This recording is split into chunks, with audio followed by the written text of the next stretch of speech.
Hola, aquí estamos otra vez desde la casa de su servidor.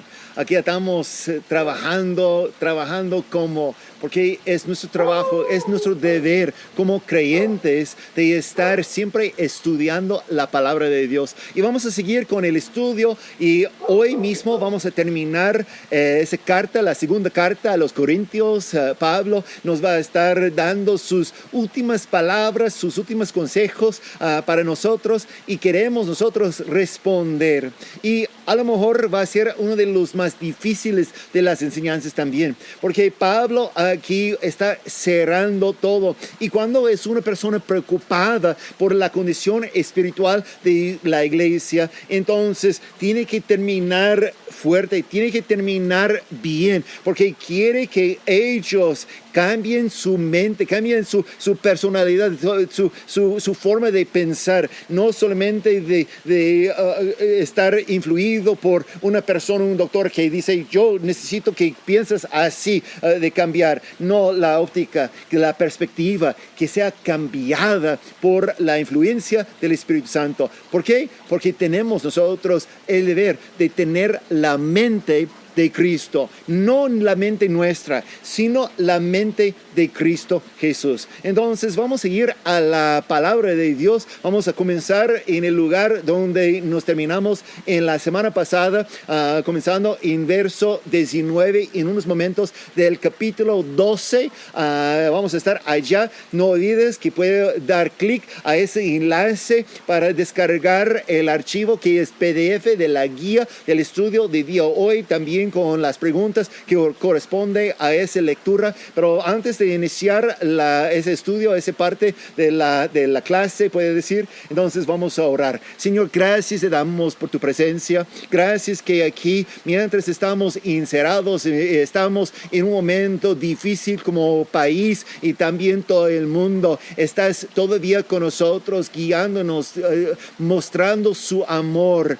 Su forma de cuidarnos siempre está. Entonces queremos avanzar, no retrocedernos de nada, sino queremos avanzar conociéndote más y más todos los días. Y usa esos versos, hablarnos a nosotros. No queremos solamente un parte o crecer en lo que sabemos de la palabra de Dios. Queremos nosotros conocerte más y obedecer que es tu palabra. Gracias, Señor, tenemos en ese día un corazón muy agradecido. En tu nombre oramos. Amén y amén. Muy bien, entonces aquí vamos por esa primera parte. Voy a estar dando la lectura de que corresponde. Primero voy a estar leyendo de verso 19 de capítulo 12 hacia el verso 4, esa parte de capítulo 13 en esa parte. Vamos leyendo. Dice: todo ese tiempo ha venido pensando que estábamos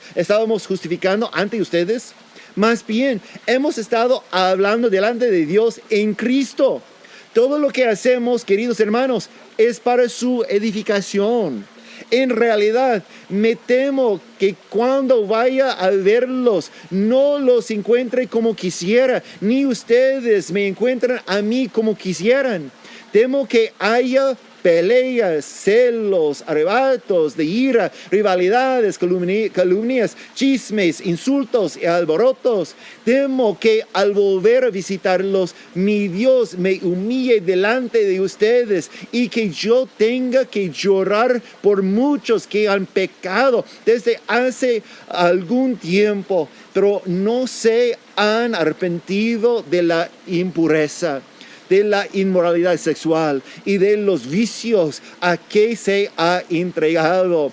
Esta será la tercera vez que los visito. Todo asunto se resolverá mediante el testimonio de 2 o 3 testigos. Cuando estuve con ustedes por segunda vez, les advertí, y ahora que estoy ausente, se lo repito: cuando vuelva a verlos, no seré indulgente con los que antes pecaron, ni con ningún otro, ya que están exigiendo una prueba de que Cristo habla por medio de mí.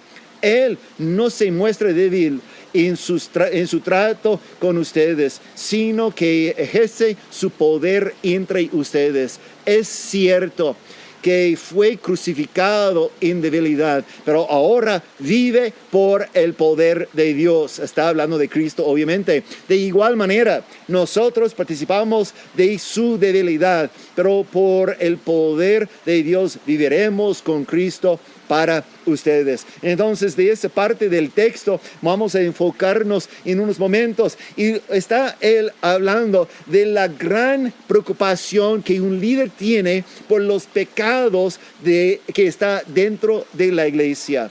Fíjense, no podemos como líderes, no podemos ser gente en la iglesia y estar ausente de la disciplina espiritual. Cuando hay algo mal, es necesario, no solamente porque unos quieren conflicto. Es cierto que hay unas personalidades que viven por ese conflicto. Ellos siempre están peleando con todo el mundo, y cuando no hay nada de pelear, entonces están todavía peleando. Yo recuerdo de una vez oír una historia cuando estaba yo todavía en la universidad, y ese profesor de teología nos comentó de que hubo una vez un hombre naufragado en una isla muy distante de todo, y fue muy improbable que fuera rescatado. Entonces él comenzó a tener su vida, y la primera cosa que tenía que hacer es poner y edificar algo que puede usar como una casa, y de ese sigue haciendo sus trabajos. Años después, por fin llegaron unas personas para rescatar a ese pobrecito. Y ellos, a conocerle, él dijo: mira, quiero introducirte, quiero presentarles a ustedes a mi isla, y que conozcan todo lo que he hecho por todos esos años, porque tenía años solito haciendo sus trabajos, solito en la isla. Entonces él les presentaba su casa, y caminaba en esa parte presentando todo lo que es su casa, y dónde vivía y dónde dormía, etc. Y luego se fue a otro edificio y dice: mira, ese edificio es mi tienda, y cualquier cosa que agarraba de bien en la isla, guardaba aquí contra los animales, etcétera, y yo usaba como mi tienda, una bodeguita, etcétera. Caminando un poquito más allá, introdujo otro edificio, y dice que ese templo, ese es donde tenía los cultos para adorar a Dios, etcétera. Y estaban ellos celebrando y con él, y seguía hablando de diferentes cosas. Y hacia el finales de ese tour, puede decir que el hombre dijo: mira, ese es el templo que adoro a Dios. Y uno preguntó: ¿cómo es que es ese templo? Porque nos dijo que el templo era aquel allá en otro. Y él dijo: sí, antes fue el templo donde asistía, pero me enojé con las personas allá, entonces tenía que abandonar y ir a ese templo. Es porque en cualquier lugar vamos a ver problemas. Y incluso ese hombre solito tenía peleas con sí mismo. Tenía que salir y ir a otra iglesia. No estamos hablando de eso. Pablo aquí no está diciendo: es porque yo como apóstol disfruto mucho la oportunidad de meterme en pleitos, de tener argumentos, de corregir las personas. No está él diciendo eso. Es porque el apóstol está tomando en serio qué es el pecado. Hoy en día tenemos muchas otras palabras que incluso dentro de la iglesia usamos por el pecado. Unos dicen: sí, fue mi error. Otros dicen: no fue tan malo. Sí, lo siento, no fue mi intención. Y como si no fuera intencional, si no fuera unas cosas, no es pecado. Es porque estamos bajando lo que es, en nuestra óptica, el castigo, el precio de qué es el pecado. Decimos: no es tanto. No fui yo tan pecaminoso que Cristo tenía que morir. Estamos bajando poco a poco lo que es el pecado. Pero para Pablo no fue así. Él identifica siempre qué es el pecado. Él está en ese texto hablando con ellos, diciendo, mira, yo he visitado a ustedes, ya va a ser la tercera vez. He enviado cartas animándoles de arrepentirse y cambiar su forma de vivir, su forma de actuar, pero todavía no están haciendo lo correcto. Pablo estaba bien preocupado, maravillado mejor por su insistencia en caminar en el pecado, porque él entiende el precio del pecado. Y él dice, no, tenemos que vivir en el poder. Ahorita no es tiempo para hablar de la debilidad.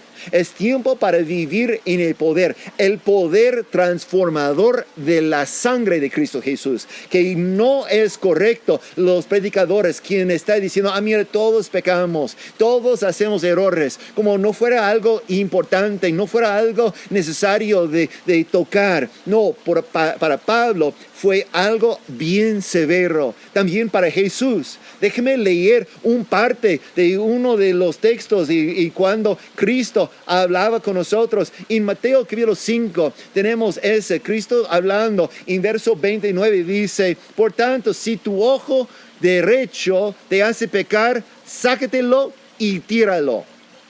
¿Qué está diciendo Jesús? Sigo leyendo. Más te vale perder una sola parte de tu cuerpo y no que todo él sea arrojado al infierno. Y si tu mano derecha te hace pecar, córtatela y arrójala. Más te vale perder una sola parte de tu cuerpo y no que todo él vaya al infierno. Entonces, ¿qué está diciendo Jesús? Yo creo que por mínimo, porque hay varias cosas que podemos nosotros decir que eso es lo que Cristo quiere decir con este texto. Pero por mínimo, una de las cosas que Jesús nos está enseñando es el precio del pecado. Jesús está diciendo que si ese ojo me hace pecar, es más vale que yo lo quito que estoy caminando en el pecado. Pero para nosotros decimos, oh no quiero perder el ojo, no quiero perder la mano, no quiero perder esas cosas. Entonces decimos, el pecado no fue tan horrible, no fue tanta cosa. Pero Pablo tenía una gran preocupación por el pecado en la vida de los creyentes. Obviamente, cuando está predicando el evangelio a los no creyentes, él está evangelizando y hablándoles del poder de Cristo Jesús, que tienen que arrepentirse de su pecado. Pero en ese está escribiendo su carta a una iglesia quien todavía se encuentra en pecado, en pecados, y nosotros no podemos decir grandes ni pequeños, porque en pecados, porque el pecado nos separa de Dios.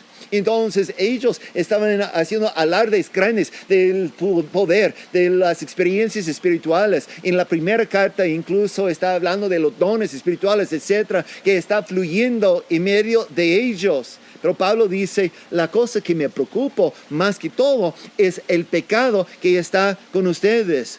Una manera que el pecado nos afecta es como el cáncer. Cuando se mete el pecado, si no arrancamos por la primera vez, en el primer momento, va a seguir siendo más y más difícil. Lo más que permitimos que el pecado florece en nuestra vida, lo más difícil será arrancar como hierba mala de la vida. Entonces, el pecado en ese sentido es como el cáncer. Pero en otro sentido no es como el cáncer. Porque la mayoría de nosotros entendemos que el cáncer no es contagioso. El cáncer, los pacientes, quien está en el hospital con un cáncer, se entra los doctores, las enfermeras y todas las personas para atenderles, visitarles, etcétera, sin preocuparse de contagiar el cáncer. El cáncer, que es un tumor de esa parte o de otra parte, no se brinca a otra persona. Pero el pecado sí se brinca. Cuando una persona se encuentra en pecado y no se corrija, no se nota que es algo malo lo que que pasa es que es contagiosa. Ese pecado comienza a practicar la otra persona. Y la persona quien está contagiada con ese cáncer, ese pecado, dice, pues si no es tan malo ese pecado, tampoco es esta. Y comienza a florecer pecados aún más y más grandes. Esa es la razón que en sus cartas Pablo había escrito a esa iglesia muchas veces acerca del precio del pecado. Había pecados tan grandes como una persona quien tenía como mujer la esposa de su padre. Tenía pecados en todas partes. Y unos hoy en día están alejándose pensando que no es pecado. Yo tengo entendido de una persona quien incluso piensa que está bien que esté en la iglesia, en su iglesia, no es pastor, pero está ayudando en su iglesia, ministrando domingo tras domingo en alabanza y adoración, y vive actualmente con una mujer que no es su esposa, porque está casado él con otro, todavía no ha finalizado, finiquito el divorcio, entonces solamente comenzó a vivir como fueran matrimonio cristiano, pero no lo son. Y está diciendo, no, es porque mi esposa, mi ex esposa, no me da el divorcio, no me da ese por tener pretextos. Hoy en día tenemos unos con pretextos de pecado que dice, pues yo no puedo obedecer. No es correcto lo que el gobierno nos está diciendo. De tal manera es correcto que obedecemos el gobierno. Es lo que dice en Romanos 13. Entonces, no podemos disminuir el pecado por la emoción. En la semana pasada estuvimos hablando de la emoción y las experiencias espirituales que recibimos. Entonces dijimos que no podemos usar esas experiencias como doctrina. Y al revés. Hoy en día tenemos unos quienes están diciendo, mira, Dios todavía me está usando cuando estoy practicando este pecado, entonces no es tan malo. Pablo está diciendo, no es correcto, no es cierto. El pecado no podemos permitir. Lo que Dios dice es pecado, es pecado. Por la misericordia y por su gracia, todavía puede ser que Dios ministra a través de unos predicadores quienes están viviendo en pecado. Porque Cristo ama a los quienes están oyendo la palabra. Él todavía es fiel, pero no significa que el pecado está bien. Y Pablo está explicándoles a ellos que necesita Él venir y disciplinar. Nadie quiere la disciplina. Nadie quiere. Y entonces él dice que va a estar llegando, incluso hace referencia a esa idea de Cristo, de que 2 o 3 va a agarrar con él para corregir la persona. ¿Quién quiere estar en esa? Pablo llegando y decir, mira, yo voy a corregir ese pecado. Y por todos esos años no había dicho nada a la persona, tú. Y Pablo te agarra y diciendo, tú vayas conmigo porque vamos a corregir a esa persona. ¿Qué va a decir? Porque quién sabe si luego va a estar llegando contigo, corrigiendo algo. ¿Y por qué? ¿Es porque Pablo quería venir y ser la policía espiritual a todos? No es lo que quiere. Él está hablando con nosotros porque es muy grave el pecado. El pecado hace su daño. Su daño es más, según lo que Jesús nos estaba diciendo, es más grave que vivir sin la mano derecha, sin vivir con el ojo derecho. El pecado es tan horrible en los ojos de Dios que nada vale más. No vale más la reputación, no vale más la fama, no vale más el poder, no vale más el futuro, no vale nada más que vivir en la pureza. Porque sin la santidad nadie verá a Jesús, nadie verá a Dios. Y Pablo dice, voy a estar llegando, y no quería él llegar con esa disciplina en la mano, no quería tratar a las personas de esa forma, pero él está diciendo, el pecado es grave. Una de las cosas que nosotros como iglesia, como creyentes, necesitamos adoptar, no la óptica del mundo, sino la óptica de Jesús. Jesús tiene la óptica de que el pecado es lo peor de lo peor. Y él dice, el pecado es tan feo de que él tenía que vivir en ese mundo con nosotros y luego sufrir la crucifixión por el pecado. No hay pecado tan leve que podemos hacer risa y burlarse no es nada. Qué triste que Cristo pensaba que fuera necesario morir por ese pecado, que no fue muy importante. No, ante Dios, todo pecado nos separe de Él y Él quiere estar en relación con Él. Entonces Pablo, escribiendo a esa iglesia y a nosotros, está diciendo, mira, tome muy en serio la gravedad del pecado. El hijo, quien está en pecado, que el padre no corrige, entonces no tiene un padre que le ama. Un hijo quien está jugando en la carretera y su mamá no corre para decir, mira, no puede jugar aquí, tiene que salir de esa, no da corrección. Ese es un hijo ilegítimo, no es amado. Y Pablo está llegando no para poner autoridad y decir, mira, porque yo soy la persona más importante. No, él está llegando por amor a sus hijos. Y está diciendo, el pecado no podemos permitir seguir. Necesitamos amar a Cristo Jesús lo suficiente para crucificar nosotros mismos. Eso es lo que Cristo quiere decir cuando Él dice que necesitamos tomar nuestra cruz diario y seguirle a Él. Cada uno de nosotros sufrimos, batallamos con diferentes cosas, porque tenemos diferentes personalidades. Uno dice, así soy yo. Pero aún cuando así soy yo, sí es pecado. Cristo dice, tienes que arrepentirte, tienes que cambiarte, tienes que obedecerme. Y Pablo está por poner la disciplina. Entonces, esa primera parte, queremos decirles de que los líderes lamentan cuando tienen que disciplinar a sus hijos espirituales, pero lo hacen.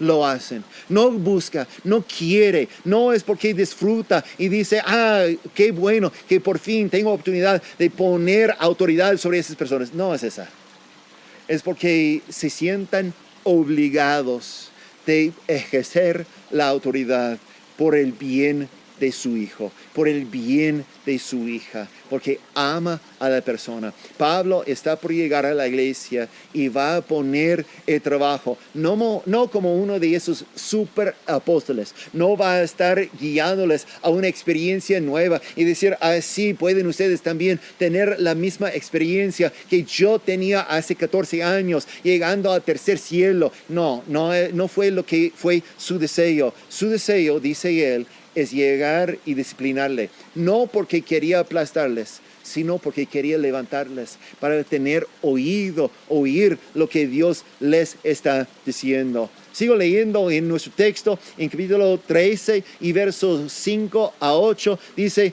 examínense para ver si están en la fe, pruébense a sí mismos. Está Él hablando con ellos antes de su venida, esperando que ellos mismos puedan ver lo que es actual en su vida, lo que es la condición de su alma. Dice, examínense para ver si están en la fe. Pruébense a sí mismos. No se dan cuenta de que Cristo Jesús está en ustedes, a menos que fracasen en la prueba. Espero que reconozcan que nosotros no hemos fracasado. Pedimos a Dios que no hagan nada mal, no para demostrar mi éxito, sino para que hagan lo bueno, aunque parezca que nosotros hemos fracasado, pues nada podemos hacer contra la verdad,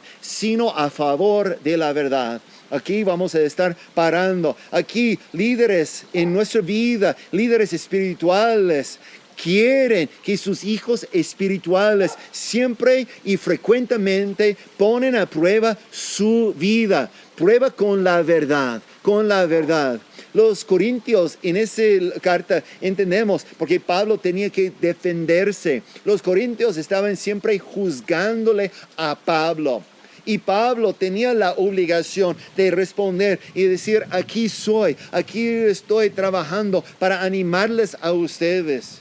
Pero ahorita Pablo dice, es tiempo para voltear la mirada, voltear la perspectiva y comenzar a examinarse a sí mismo. Aquí dice, ustedes comiencen la examinación, lo mismo que hacemos todos los domingos que celebramos la Santa Cena. Dice en el texto, cada uno debe examinarse a sí mismo. Nosotros no esperamos una prueba de un pastor, de un líder súper espiritual para darnos la aprobación de que podamos nosotros participar en la Santa Cena. Confiamos que Dios nos puede guiar, nos puede ubicar cuando queremos ser más como Cristo, cuando queremos más su imagen en nuestras vidas. Entonces el Espíritu sí puede hablar con nosotros.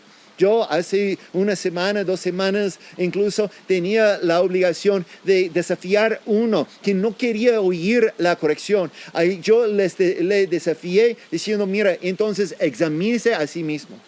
Comienza a estudiar la palabra de Dios y escucha lo que Dios dice. Porque estuvimos en un momento difícil y quería solamente enojarse y discutir. Pero nosotros no somos de eso, porque queremos conocer más de Dios. Entonces Pablo ahora está dando ese giro y dice, examínese a sí mismo en vez de buscarme a mí. La gente, cuando examinamos nosotros, necesitamos tener una medida.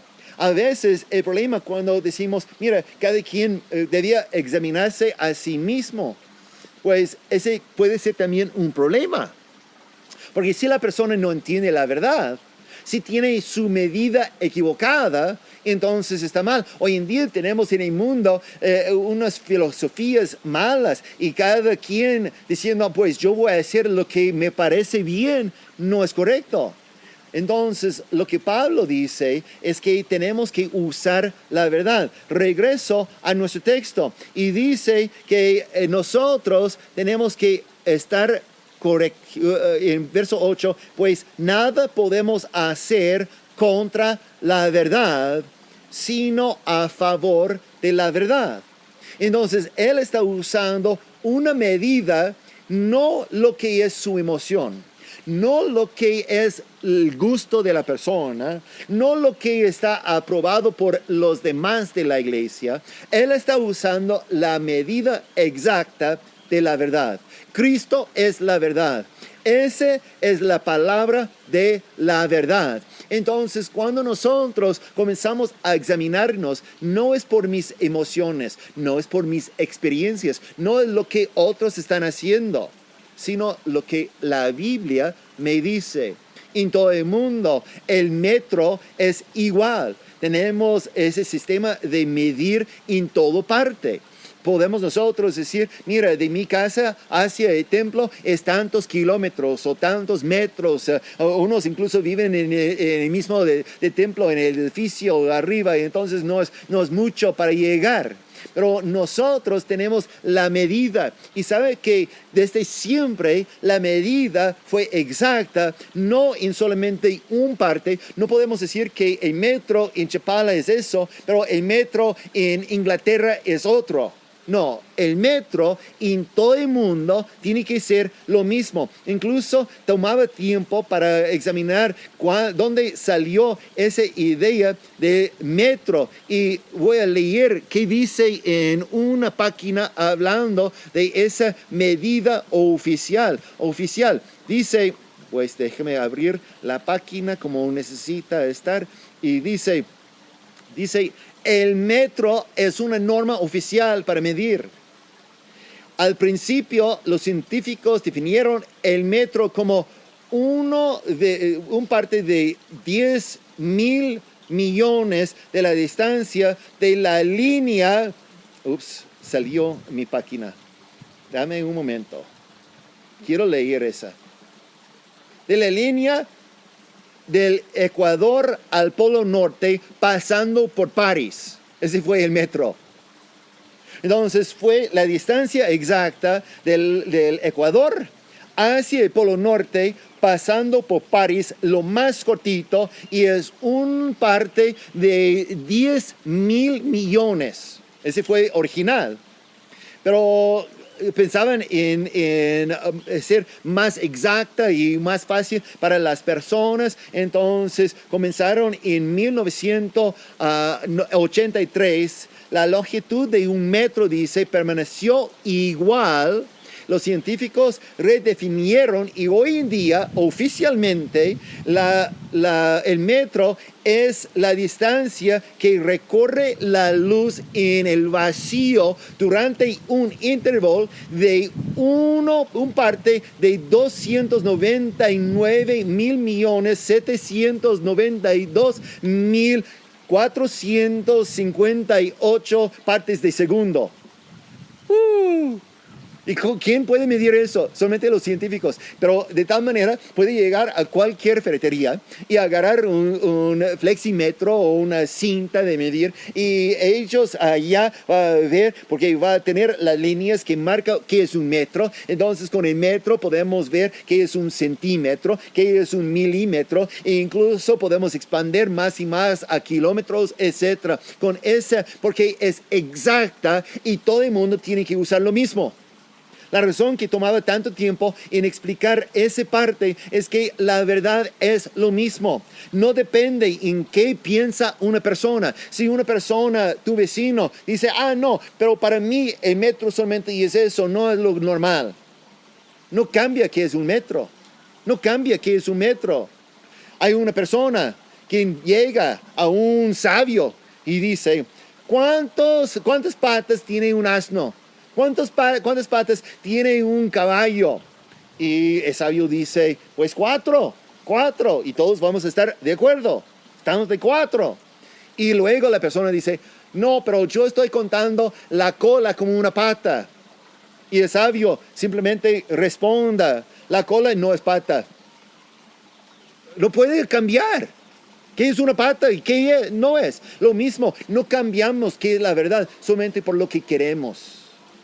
Y Pablo está diciendo que necesitamos tener la medida exacta. Y cuando estamos con la medida exacta, ¿qué podemos ver? ¿Cómo podemos nosotros ir a la palabra de Dios? Déjeme leer el Salmo 139, versos 23 y 24. Dice, examíname, oh Dios, y sondea mi corazón.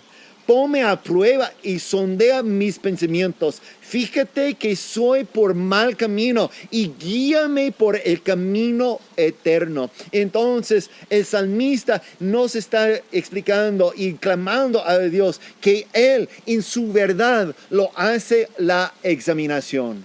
Eso es lo que Pablo está diciendo, que necesitamos tener la verdad como prueba. No está diciendo simplemente a las personas, examínese a sí mismo, y si te sientes bien con lo que está pasando en la vida, entonces está bien. No, él dice, usa la verdad. La verdad siempre es la forma en que estamos guiando. Los quien aman la verdad son hijos de Dios, dice Juan. Y también los quien no aman la verdad son los mentirosos, quienes son hijos del enemigo de Satanás. Entonces, ¿qué somos nosotros?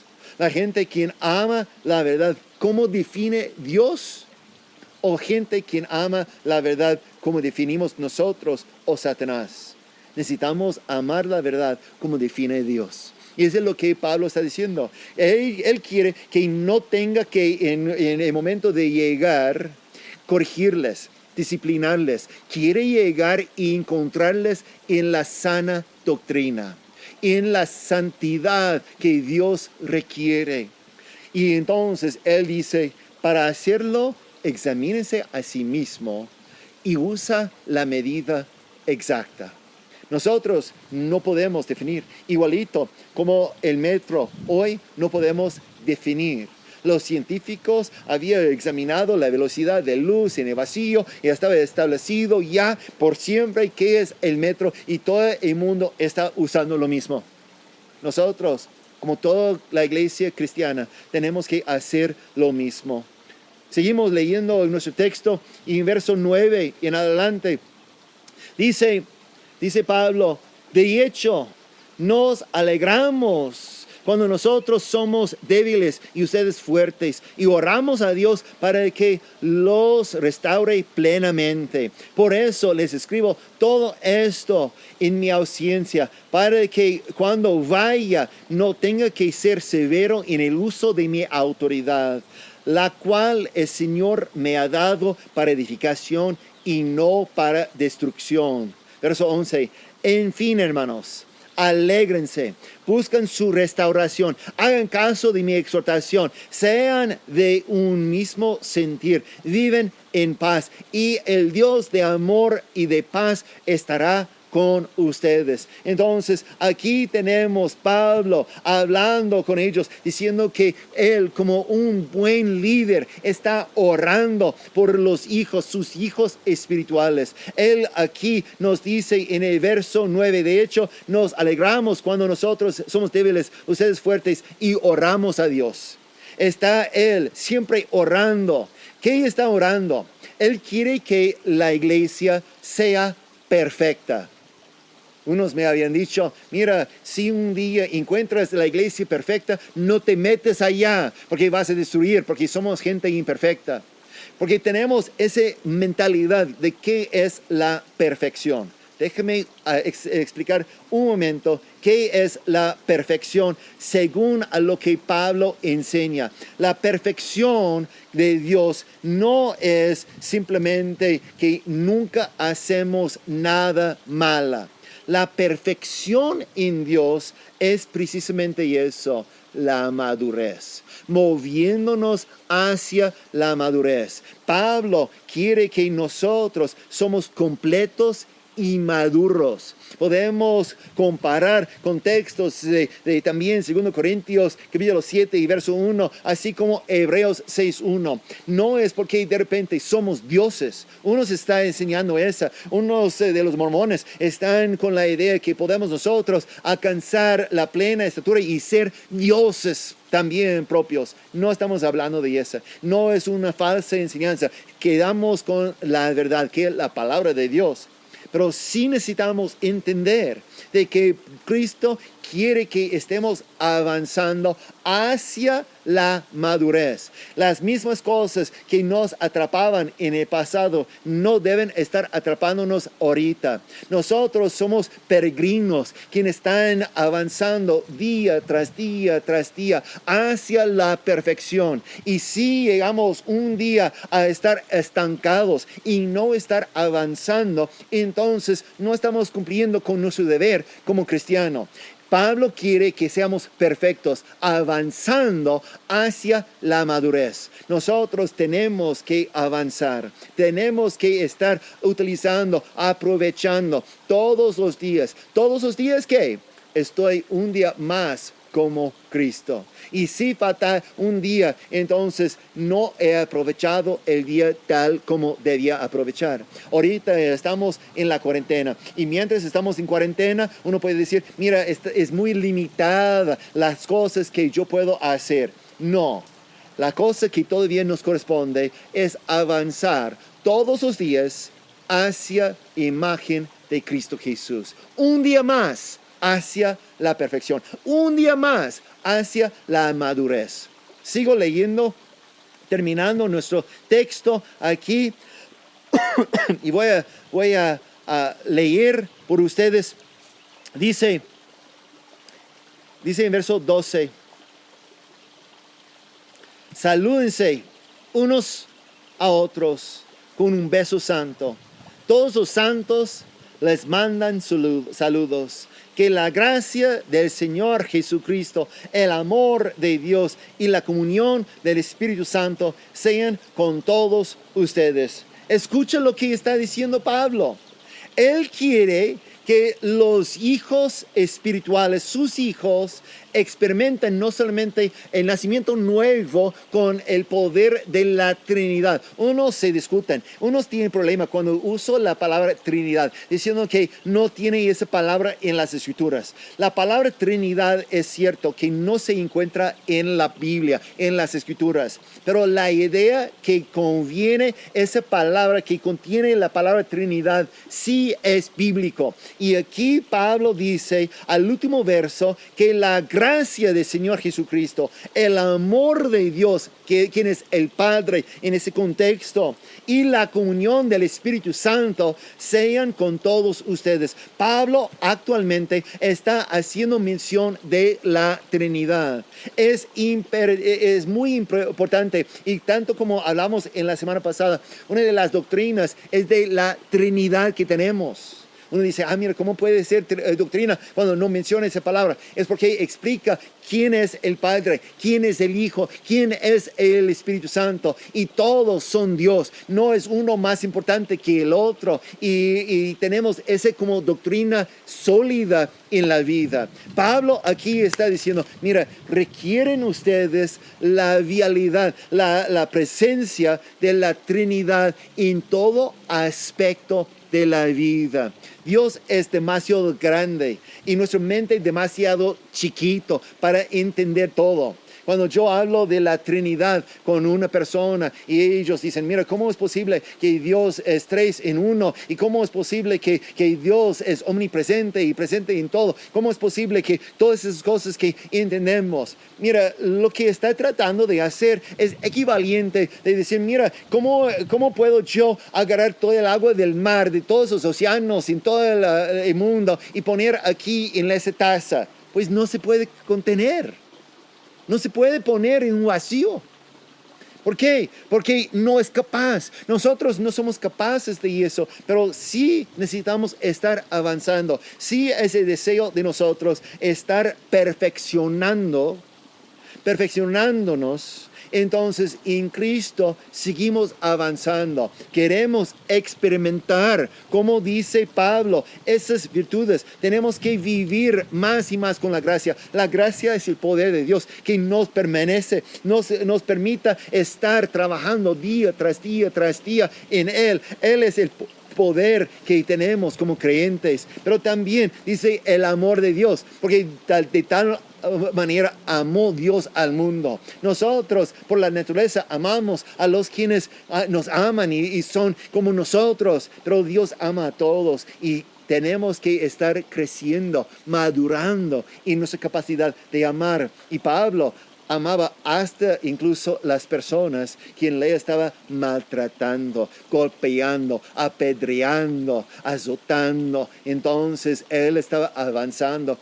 día tras día. Y también dice, y la comunión del Espíritu Santo. Entonces la comunión, la coinonía que tenemos en Dios con uno y otro, nosotros tenemos también tener con la iglesia y conocer más y más de Dios. Entonces Pablo termina su carta con el deseo y dice, mi deseo por ustedes es que no estén estancados en la fe, que sigan creciendo. Y unos dicen, mira, entonces, ¿buscamos más experiencias? No es lo que Pablo dice. Él dice, aférense hacia el Hijo. Aférense hacia el Padre, hacia el Espíritu Santo. Pégate a la verdad, que es la palabra de Dios. Y todos los días podemos estar creciendo. Ese fue el deseo de Pablo. No estaba él amenazándoles, diciendo, yo quiero llegar y disciplinarles. No fue su deseo. Su deseo fue que la iglesia, nosotros, estemos creciendo, madurando, perfeccionándonos hacia el fin. Y día tras día aprovechamos de esa oportunidad. Crezcan en la gracia, crezcan en el amor, crezcan en la comunión, todo de Dios. Acercamos más y más de Dios y el Espíritu Santo nos va a guiar por todos esos senderos, por todos los pasos, para que estemos y seamos las personas que Dios quiere que seamos. Pues ese es como terminamos esa lectura. Yo creo que en la semana que entra vamos a estar iniciando otra lectura, otro estudio. Creo que va a ser acerca del libro de Hebreos. Si quieren pueden comenzar de eso, pero no abandonen primero ese capítulo, esos textos que tenemos como familia. Siga estudiando, contestando las preguntas, profundizándonos en la palabra de Dios que nos corresponde en ese día. Bendiciones, nos vemos pronto.